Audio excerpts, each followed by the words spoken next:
अमरावती शहरात पहाटे वादळी वाऱ्यासह जोरदार पाऊस झाला। अनेक भागात वीज पुरवठा खंडित झालाय। खासदार नवनीत राणा यांचं प्रचार कार्यालय देखील जमीनदोस्त झालंय। अमरावतीच्या इरविन चौकात काही झाडं कोसळली आहेत। विजेच्या तारा आणि खांब कोसळले आहेत। अमरावती शहरात अनेक ठिकाणी झाडं पडल्यानं वाहतुकीचा खोळंबा झालाय।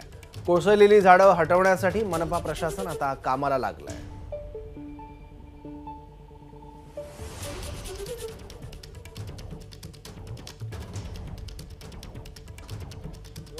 अमरावती जिल्ह्यामध्ये मागील 2 दिवसापासून अवकाळी पाऊस, वादळी वारा आणि गारपिटीमुळे शेतीचं प्रचंड नुकसान झालं होतं। मात्र आज पहाटे 4 वाजता पुन्हा अमरावती शहरामध्ये अवकाळी पाऊस आणि वादळी वाऱ्यामुळे प्रचंड नुकसान आपल्याला यावेळी पाहायला मिळते। मोठे मोठे झाडं जे आहे ते रस्त्यावर पडलेले आहे। वाहतुकीसाठी पूर्णपणे हे अनेक अमरावती शहरातील जे मार्ग आहे ते बंद पडलेले आणि विशेष म्हणजे विद्युत वितरण कंपनीचं यामुळे मोठ्या प्रमाणात नुकसान आपल्याला यावेळी पाहायला मिळते।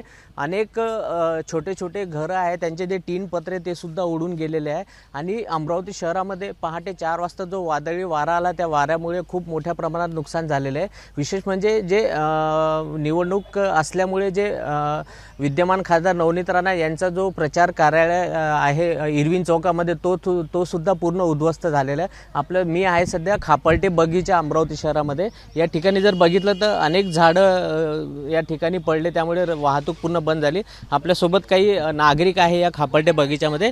काय झालं होतं सकाळी?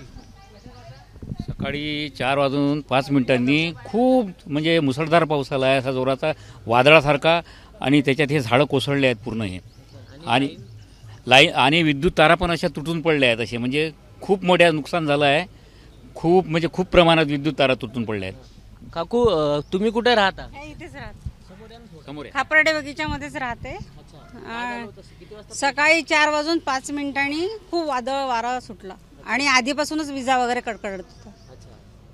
आणि इतकं भयानक होतं ते की म्हणजे सांगूही शकत नाही, इतकी भीती वाटत होती। इतकं भयानक ते चक्रीवादळ, म्हणजे मला वाटतं चक्रीवादळच असेल बहुतेक ते। बघू शकतो की पहाटे 4 वाजता खूप मुसळधार पाऊस पडलेला असं या काकूंचं म्हणणे, आणि वादळी वारा, विजेचा कडकडाट इतका मोठ्या प्रमाणात होता की लोकांना अक्षरशः भीती वाटत होती, असं या खापलटे बगीच्यामध्ये जे राहतात त्यांचं। एबीपी माझा, उघडा डोळे बघा नीट।